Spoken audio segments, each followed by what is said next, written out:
Panginoon, salamat po muli sa pagkakataon ko. Gagawin ko ng Diyos, ng salita. Patuloy po Diyos, salamat po namin sa pagkakataon, sa alaman, na yung po mga salitang ito, yung po yung patakasan, pagkakataon, magabay, Panginoon, sa aming pinakawakan ng buhay sa ulan ko. Ay po ang siyang patuloy na paglawan ito, at siyang patuloy na paglawan na enlightenment sa bawat isa, upang patuloy na makatulong sa amin sa araw-araw. Salamat po Diyos, at ipahangin ka lang sa Jesus. Sa umaga po ito, aking pinabahagi ay isa sa mga naisulat ko, si King Solomon. Kilala niyo po si King Solomon? So si King Solomon po ay isa sa mga author, mga sumulat, sa mga kilalang libro sa Biblia, at ilan lamang po sa mga books na isinulat ni King Solomon ay ang mga yung Proverbs, yan, yung Ecclesiastes at yung Song of Solomon, yan. Yan. At ilan sa mga Psalms, ilan sa Psalms, alam ko, sinulat din ni King Solomon. So, sa mga to give us a brief background about po kay King Solomon, si King Solomon po ay ikatlong hari, Israel. At siya po ay anak ni David, ang dalawang hari ng Israel. So, si King Solomon po, siya po ang hari, ang pinakahari na namuno noong panahon nila na namayagpag po ng gusto ang Israel. Kasi po, noong time ngayon na humihingi si King Solomon sa Diyos, anong bagay ang nais mo? Sabi ng Diyos sa kanya sa panaginip. Ang nais ni Solomon, sabi niya noong panahon ngayon, ang nais ko po ay hindi po karunungan. Yun yung hiningi ni King Solomon noong panahon niya. So dahil doon sa nalugod ang Diyos, doon sa hiningi ni King Solomon, instead na kayamanan, instead na kapangyarihan, di ba? Yung hiningi ni King Solomon noong panahon na yun, ang hiningi niya is karunungan upang mapapanuan, no?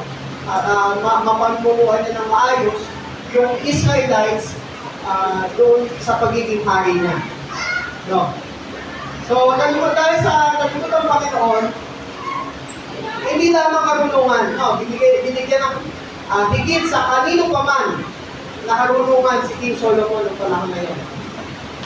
Noong panahon na lahat na doon sa panahon niya, si King Solomon, base sa Biblia, ang pinaka-main nagtaglay na pinakamataas na karunungan. No?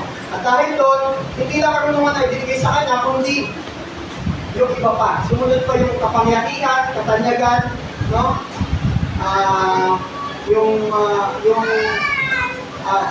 Yung kayamanan, no? Lahat halos ng panahon na yon ay nanamasa ang Israelites. No? Yun po yung nangyari sa nung panahon na yun.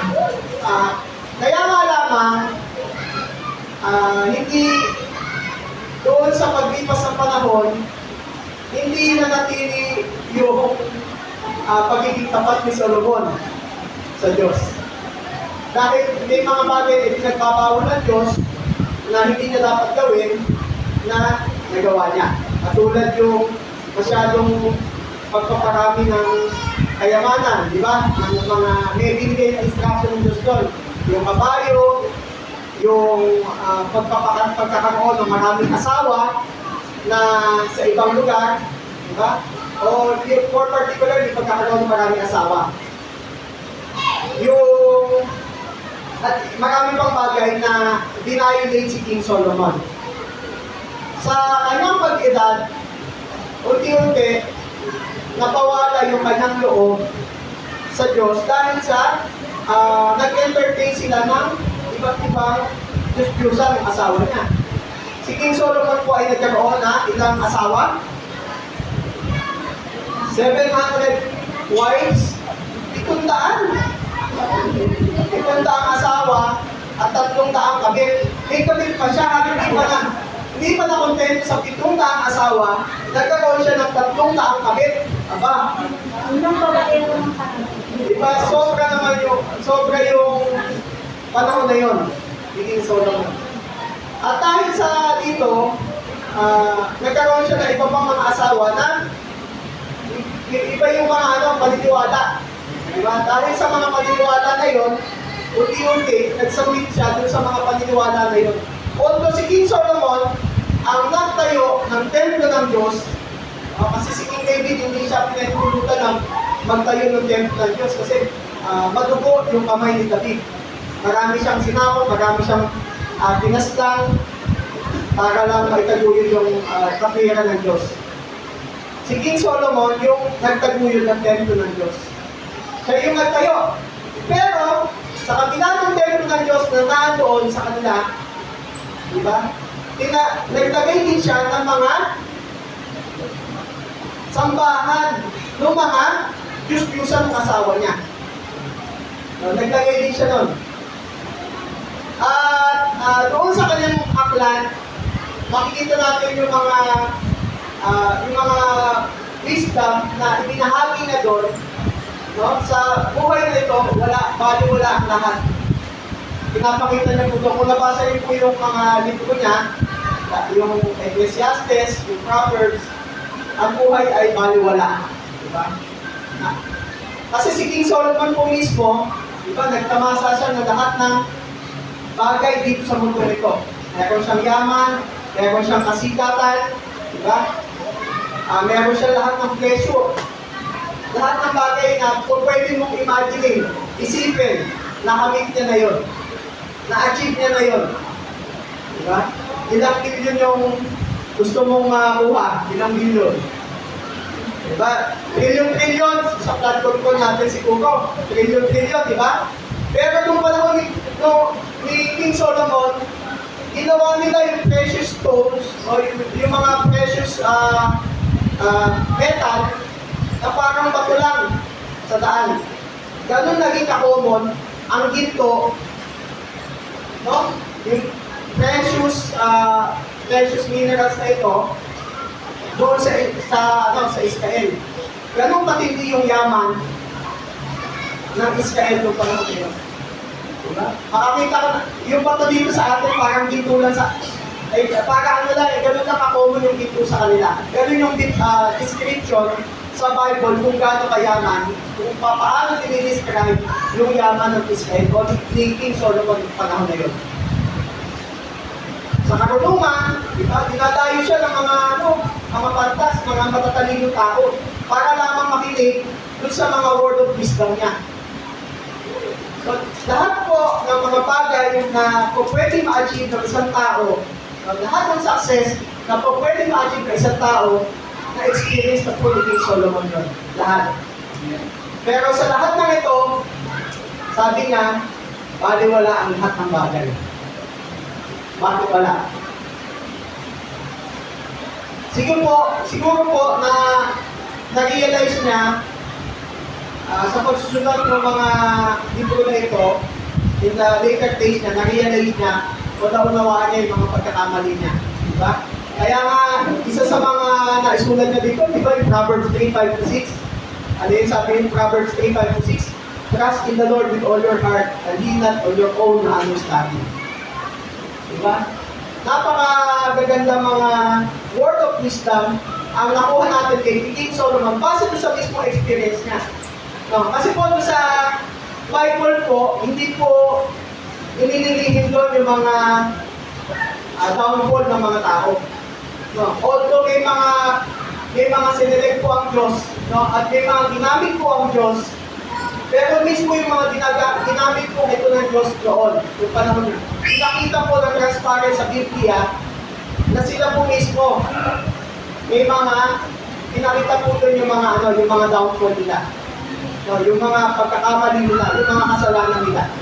Pero hindi po ibig sabihin na ito, pinopromote ng Bible yung nagawin natin yung mga bagay na yun. Pinapakita lamang po dito para maiwasan natin na huwag na po natin gawin ulit. Matuto na po tayo doon sa mga bagay, doon sa mga biblical character, mga failures sa mga biblical character, na huwag na po natin ulitin. Huwag na po natin muling gayahin, kundi matuto po tayo base dun sa mga karanasan na na-experience po ng mga Bible characters na ito. Nakuha po natin, hindi po ito pinopromote ng Biblia na gawin mo ito. Diba? Kaya nga, yung iba, okay naman sa Bible magkakaroon ng maraming asawa. King Solomon nga, di ba? Hindi po gano'n. Pinapakita lamang po dito at nagiging transparent lamang po ang Bible regarding sa failures ng tao na hindi po ito tama. Hindi sinabi lang ito sa tama yung gawin. No, hindi po pinopromote ang Diyos yun. So ang akin pong napiling ay babahagi po natin ay may pinamagatang made for our built for obedience. At ang scripture verse po natin ay ang Ecclesiastes 12:13. Sabi po sa Ecclesiastes 12:13, now all must be heard. No. Here is the conclusion of the matter. Fear God and keep His commandments, for this is the duty of all mankind. No. Yan po yung sabi doon. Na-experience ko na lahat ng bagay, ang matamasa, ang kagandahan, diba? Ang lahat ng kagandahan dito sa mundo ito. So, katanyagan, kapangyarihan, lahat. Pero sabi niya, ito yung pinaka-conclusion. O, ito yung pinaka-conclusion ko sa buhay nito. Ang pinaka-conclusion daw po ng buhay ng tao, sabi dito, matakot tayo sa Diyos at sundin natin ang kanyang utos. Ito yung kabuuan, sabi ko, full duty of all mankind. Ito daw po yung kabuuan, obligasyon natin. Ito po yung design natin bilang mga tao. Alam po, i-design po tayo ng Diyos, hindi lamang po para gawin yung mga bagay na gusto po natin sa mundo ito. Nakuha po natin yun? Maraming mga bagay sa mundo ito ang masagap gawin di ba? Tama ba? Maraming mga bagay ang nakakailan nyo. Sarap kaya party-party sa gabi habang magpakalamot sa alak. Diba? Na-experience ko din po yan dati. Sarap ng red horse, yung tama ng red horse. Pag nasipa ka na, parang hilo-hilo ka na, sabay sasayo-sayo ka. Diba? Yung mga bagay na maganda dito sa mundo ito. So, sabi po dito, hindi po tayo nabuhay dito sa mundo ito para lang gawin lahat ng bagay na gusto po natin. Nabuhay po tayo sa mundo ito, meron pong purpose. Meron pong dahilan kung bakit po tayo naandito sa mundo ito. Ano po? At ito po yung pinaka-summarize sa buhay po natin. Kung ano po yung pinaka-purpose ng buhay po natin. To fear God and keep His commandments. So, maiksi lamang po tayo. Dalawang putos lamang po ito. Yes. At ang ating pong aalamin is yung dalawang made for all or fear God. Dalawa is built for obedience or keeping His commandments. Ano po ba ito? Sa made for all or fear of God, ano po ba pag sinabing fear of God o awe? Ano ba ito? Natatakot ako sa Diyos. Hindi ako lalapit sa Diyos kasi nakakatakot ang Diyos. Ang sinasabi kong awe dito, sa Hebrew word ng awe means yira, yung fear of God. This means yira. Yira is the reigning terror. It is a deep sense of reverence, wonder, respect, holy honor, and joyful obedience before the one who is glorious, holy, and sovereign. No, hindi po ito yung literal na parang sa aswang, di ba? Pag may dumaan na sa likod ko, hindi po gano'n. No, ibang pagkatakot po ito. Ang pagkatakot po dito, meron pang sense of awness, at pag sinabi pong awe, you wonder, amazement, admiration, and reverence. Na-admire mo siya, na-amaze ka dun sa kanya, Diba? Sa mga Korean telenovela, sino pa mahilig dito sa mga Korean telenovela? Si ano, nanonood ko ba ng Korean telenovela? K-pop? Ang mga celebrity. Ito. K-drama. Diba? Siguro pag nag-tour dito yung mga K-drama artist na yun, talagang pupuntahan nyo. At pilit na pilit yun, diba? Pag nakakakita kayo ng mga celebrity na hinahangaan nyo, di ba ano yung nakakaramdaman nyo o naiisip nyo pagka nakikita nyo sila? Sa personal.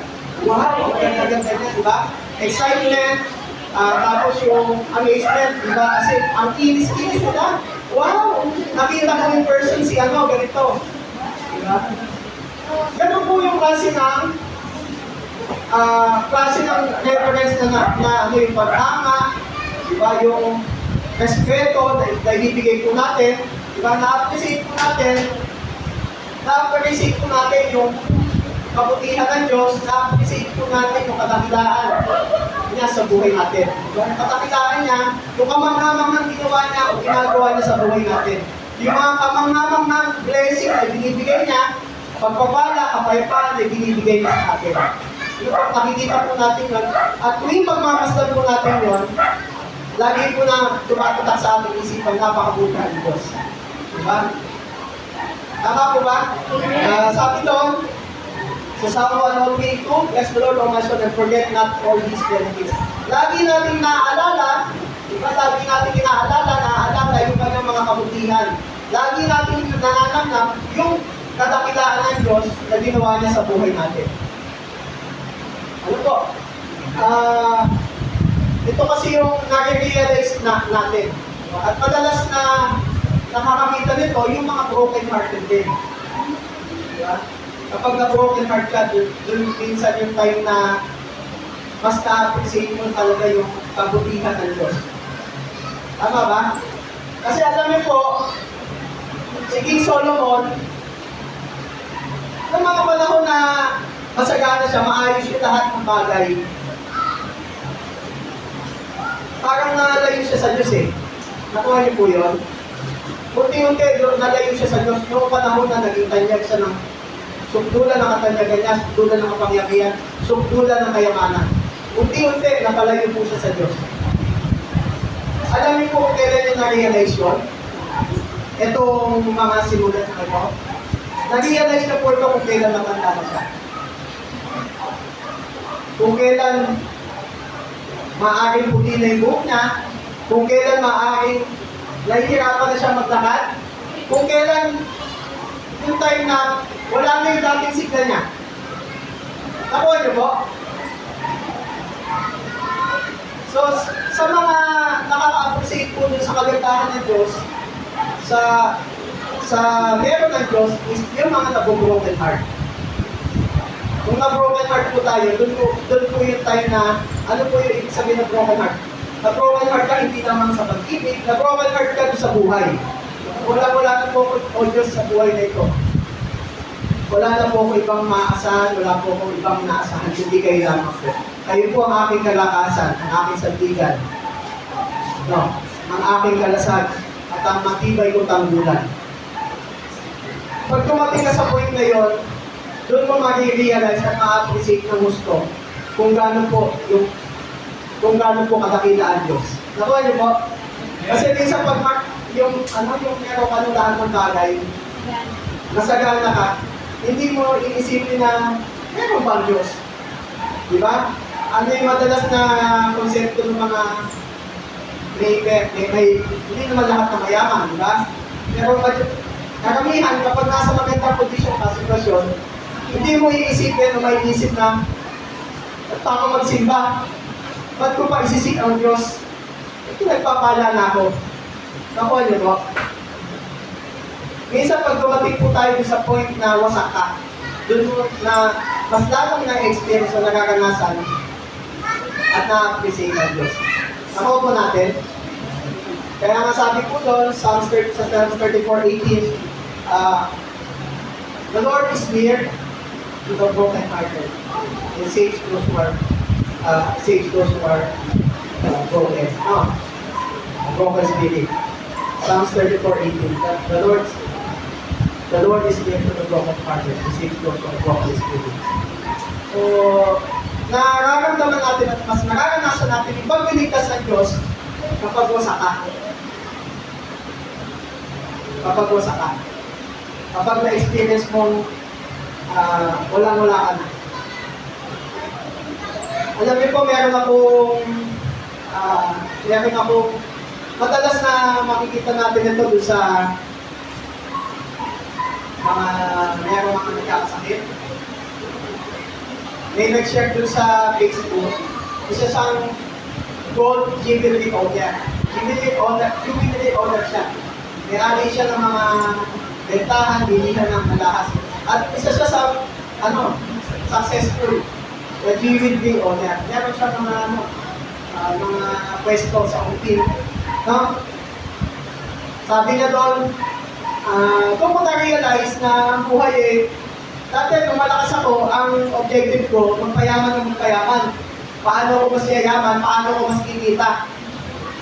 Pero ngayon, meron akong, I think meron siyang stage 4 cancer. Nasa stage 4 cancer siya.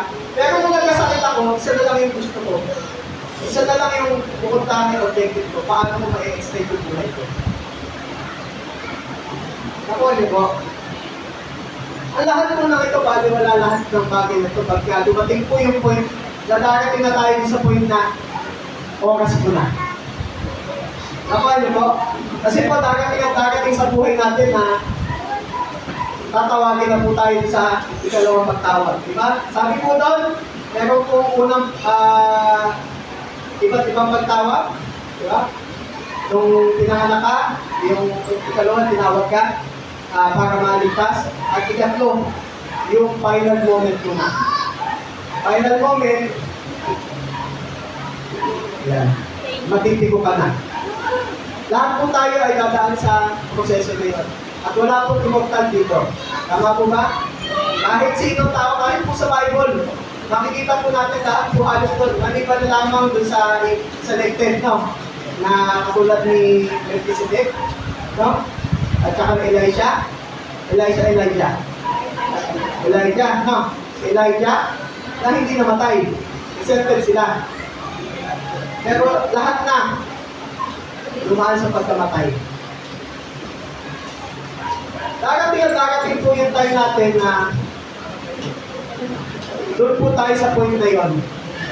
At kapag dumating po sa point na yon, ano po yung mahalaga sa buhay natin?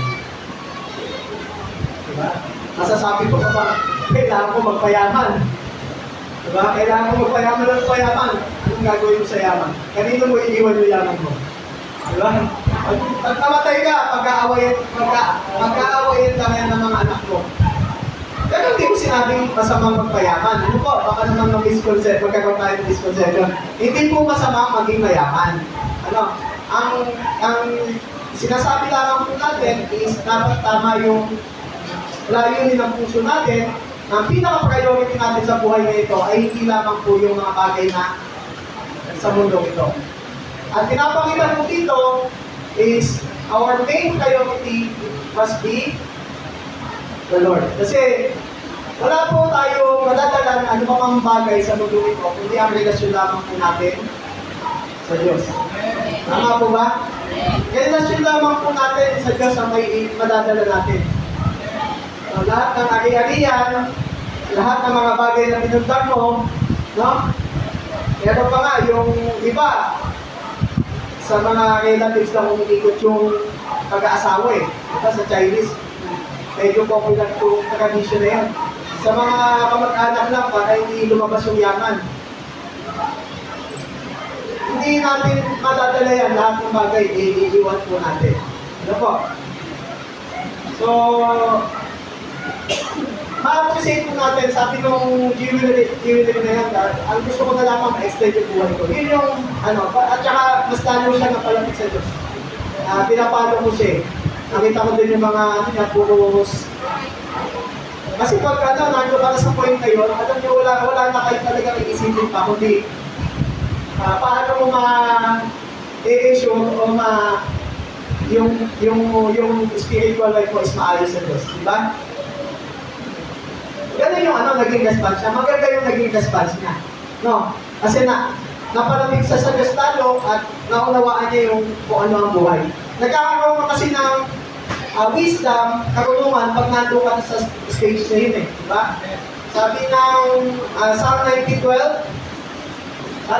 Psalm 90:12, at ang Psalm 90 ay sinulat ang chapter 99 ay sinulat ni Moses. Si Moses po ang sinulat doon. At sabi po dun sa Psalm 90:12, alam niyo yung kadaligo po. No? Alam niyo yung kadaligo? Psalm 90:12, teach us to number our days. Psalm 90:12, teach us to number our days so that we may have a heart of wisdom. No?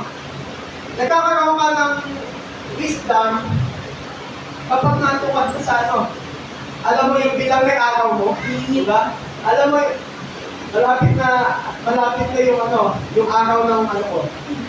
Diba? Meron ako mapanood mo, may oras yung buhay.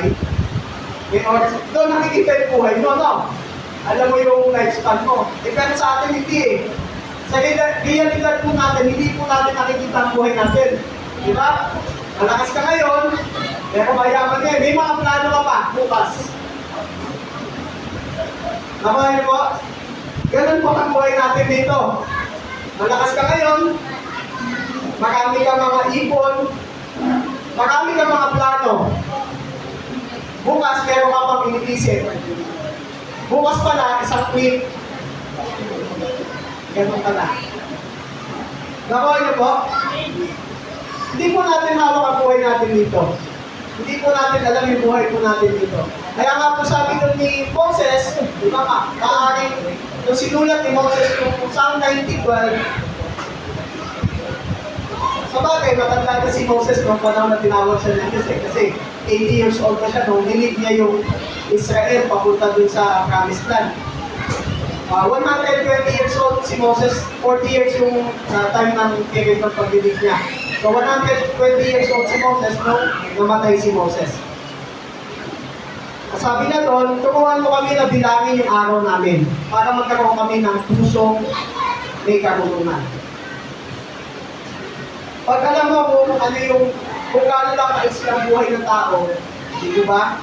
Kung ano yung buhay ng tao, magkakaroon ka ng karunungan. At ang karunungan na yun, sabi doon, the fear of the Lord is the beginning of wisdom. Kapag nagkaroon po tayo ng takot sa Panginoon, at yung sinasabi po natin ditong awareness o pagkamangha sa Panginoon, pagka-amaze sa Kanya, paggalang, pagrespeto, diba? Yun po yung simula ng karunungan. Nagkakaroon po tayo ng karunungan kapag naunawaan po natin na ang buhay po ng tao dito ay silaman. Hindi po tayo panghabang buhay na mabubuhay dito. Hindi po tayo panghabang buhay na magkakaroon ng mga bagay na meron ka dito. Hindi po masama mag-ipon, hindi po masamang mag-excel sa buhay na ito. Ano po?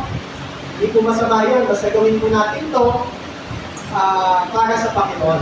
Ano po, yun po yung sabi sa Biblia. Kung meron man tayong ginagawa anumang bagay sa mundo ito, gawin po natin at idigin po natin yung best natin sa mundo ito. Ano po? Kung ikaw ay nag-aaral, mag-aaral ka mabuti. Kung ikaw ay nagtatrabaho, gawin mo yung trabaho mo na ikaw ay mag-excel sa trabaho mo. Kung ikaw ay ano pa man yung activity ginagawa mo, nagpa-farm, gawin mo yung farming mo ng best. Bigay mo yung best mo doon. Yun po yung sabi doon. So, alalahanin lamang po natin na sa lahat ng bagay nito na ating po ginagawa is dapat alam po natin kung ano yung dahilan at objective natin is patuloy na magpapulihan ng Diyos at lumakad, no? Na mayroong pagsunod at pagkamangha doon sa mga kadakilaang bagay na ginagawa ng Diyos sa atin. Lagi po natin i-acknowledge yung mga bagay na ginagawa po ng Diyos sa atin. Nakabutihan niya. So, ang pagkatakot po sa Panginoon, gaya na sabi natin, it is reverence, wonder, amazement. Amaze ka. Mamangha ka doon sa Panginoon. Sabi po doon, Revelation 4:11 sabi doon, you are worthy, our Lord and God, to receive glory and honor and power. You created all things, and by your will, they were created and have their being. No. Let all the earth fear the Lord. Let all the inhabitants of the world stand in awe of Him. No. Bakit po tayo dapat mamangha sa Panginoon? Bakit po tayo dapat mamangha? Kasi po, tayo po ay nilikha ng Diyos. Ano po? Nilikha po niya tayo sa kanya pong image. Tama po ba? At nung nilikha po tayo ng Diyos, ganun siya. Maganda. No? Kasi nung una niyang nilikha, yung kapaligiran natin, yung inhabitants, lahat ng bagay, nakakailanganan natin sa mundo ito. At nung tinignan ng Diyos, kulang. Di ba? Kaya, lumikha siya ng tao. Sa kanyang image. So, tayo ay nilikha. Nilikha ng Diyos, sabi natin doon, parang series po ito kasi ng mga naibahagi ko yung mga nakaraan. Dahil tayo ay nilikha ng Diyos, siya lamang po yung bukod tanging na makakapagbigay ng full satisfaction sa ating pong kaibuturan ng ating buhay. Nakuha niyo po yun? Siya lamang po yung bukod tanging makakapulfill, makakapagbigay ng satisfaction sa ating pong buong pagkatao. Siya po yung creator eh. Ano po? Siya po yung nag-design sa atin. Siya po yung gumawa sa atin. Hindi po ito mapupunuan ng kayamanan, hindi po ito mapupunuan ng kasaganahan, ng katanyagan. No, ano po ang meron sa mundo nito.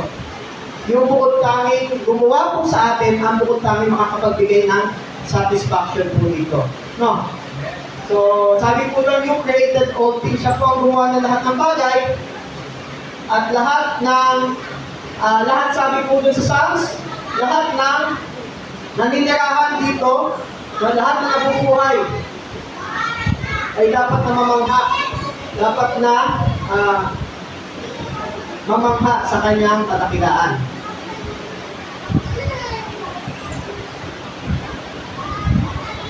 So tayo po ay bakit dapat mamangha tayo sa Panginoon? At ito po yung mga ilang bagay na dahilan. Why we stand in awe to Him? His creative power. Because His creative power, His absolute holiness, and His matchless grace and wisdom. Una po is His creative power. Yan, pwede po ba natin ma-play yung video na parang nawala yung video. Meron po tayong kaunting video clip na mapapanood po sa atin. Nakakonect po yan sa audio. Panoorin lang po natin ng segment, 1 minute lang po yan, para lang po maipakita natin kung gaano po kadakila.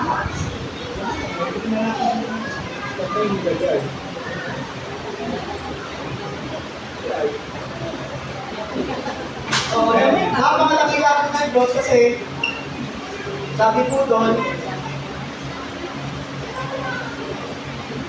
the heavens declare the glory of God. This is the mass of proton. This is the strength of gravity. This is the speed of light. This is the mass of proton.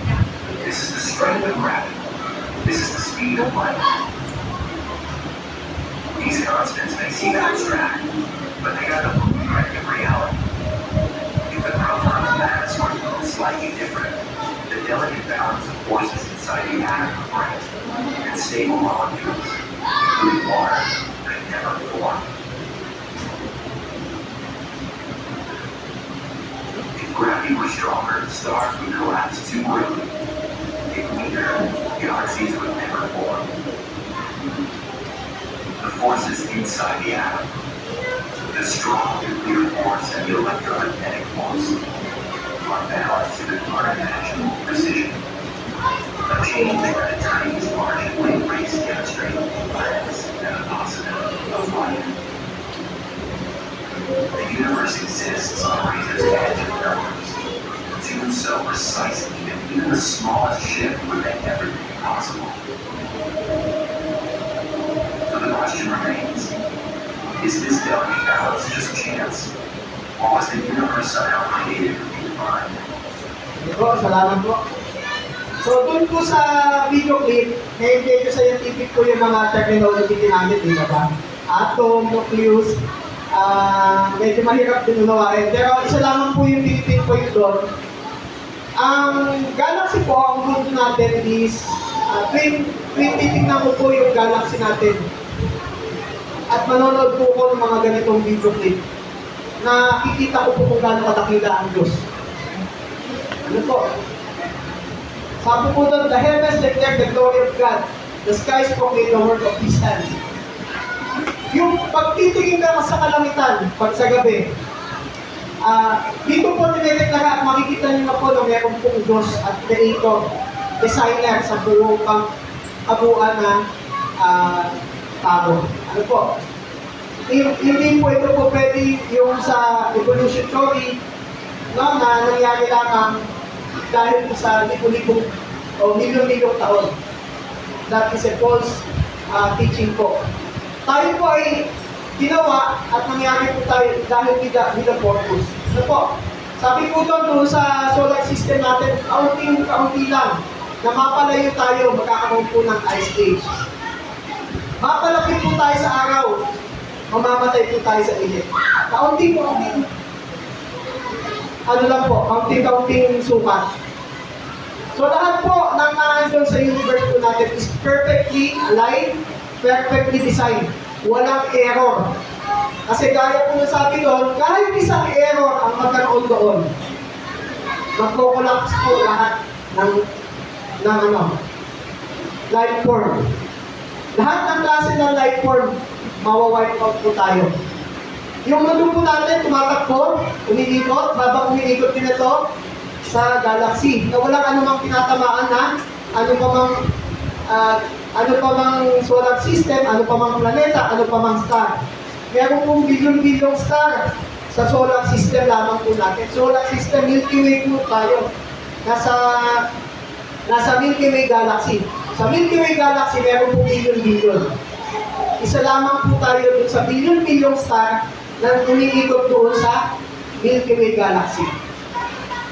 Imagine niyo po yun, doon pa lamang po sa universe na meron po tayo at yung sa life form na meron po tayo dito, di ba? Nangangahulugan po na meron Diyos at napakadakila po ng gawa ng Diyos. When I consider your heavens, the work of your fingers, the moon and the stars, which you have set in place, what is mankind that you're mindful of them? Human beings that you care for them. Di ba? Gaano po tayo maliit na nilalang para pahalagahan ng Diyos? Nakuha niyo po yun? Ang universe po, hindi po masusukat nila. Infinite daw po ito. Unlimited. Ano po? Infinite, unlimited. Beyond our comprehension. Pero marami po yung tao, ito na naniniwala, galing tayo sa unggoy, galing tayo sa evolution. Gaano ka imposible yun, di ba? Yung theory of evolution po, para po itong nilagay sa box na cellphone. Yung cellphone na wasak-wasak, alugin nyo sa loob ng box, kahit milyong taon yung box, alugin nyo, mabubuo po kaya yun? Di ba hindi? Unless na lang, mayroong taong kumuha noon, magkumpulit sa isa. Tama po ba?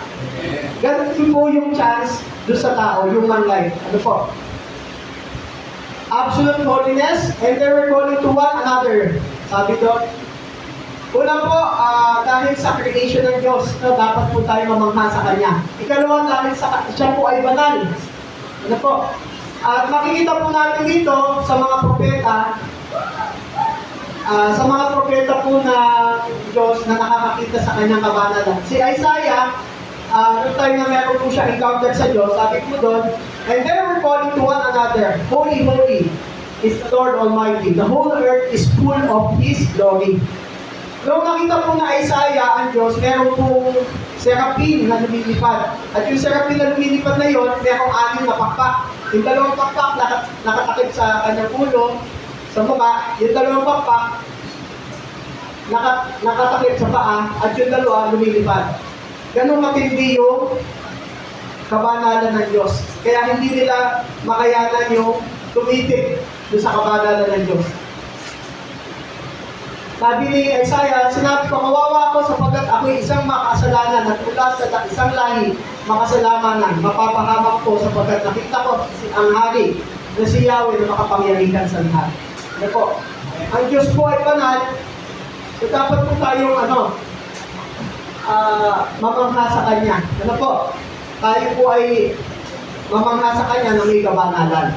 Ikatlo, because of His matchless grace and wisdom. Dahil po sa Kanyang kagandahan loob, dapat po tayo mamangha sa Kanya.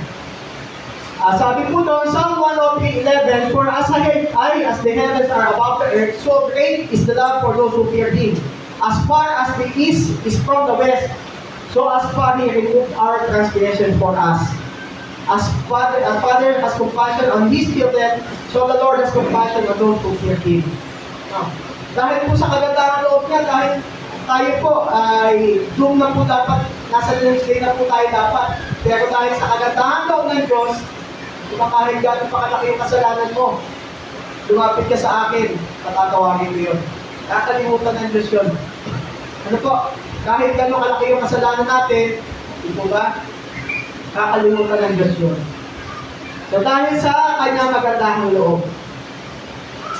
Ang ikalawang naman po is, we are built for His commandment. At sabi po doon, sa Deuteronomy 10:12-13, and now Israel, what does the Lord your God ask of you? But to fear the Lord your God, to walk in obedience, to Him, to love Him, to serve the Lord your God with all your heart, with all your soul, and to observe the Lord's commands and decrees that I am giving you today for your own good.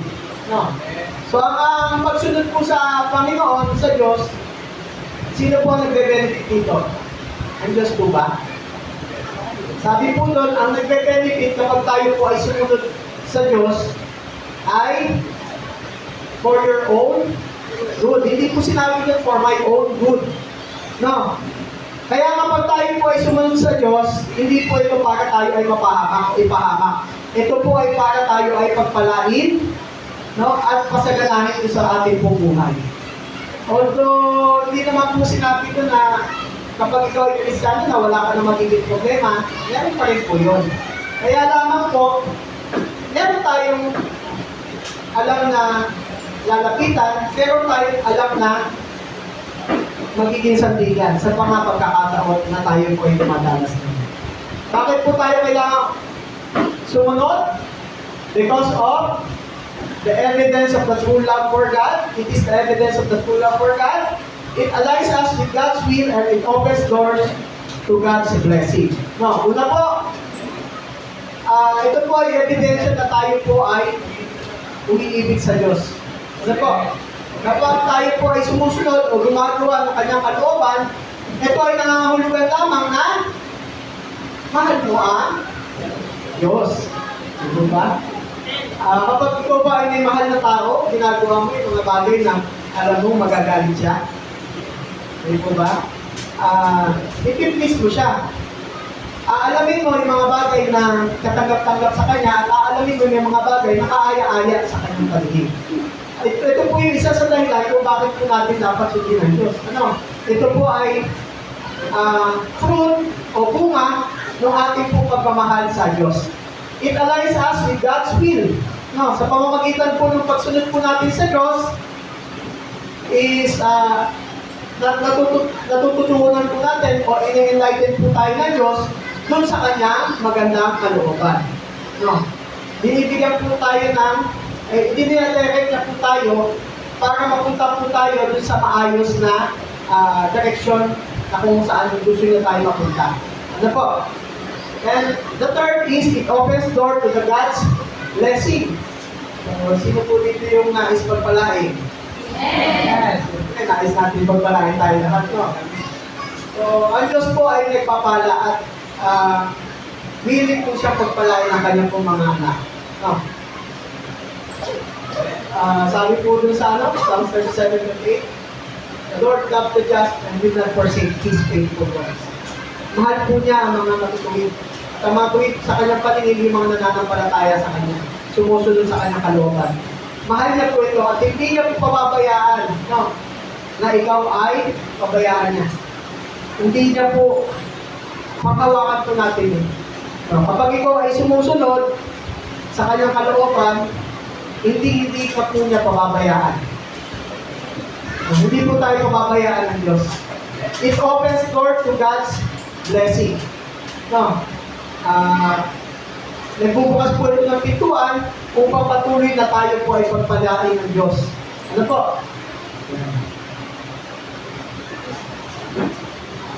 Sabi po doon, ito po yung mabuang sinulat sa Ecclesiastes.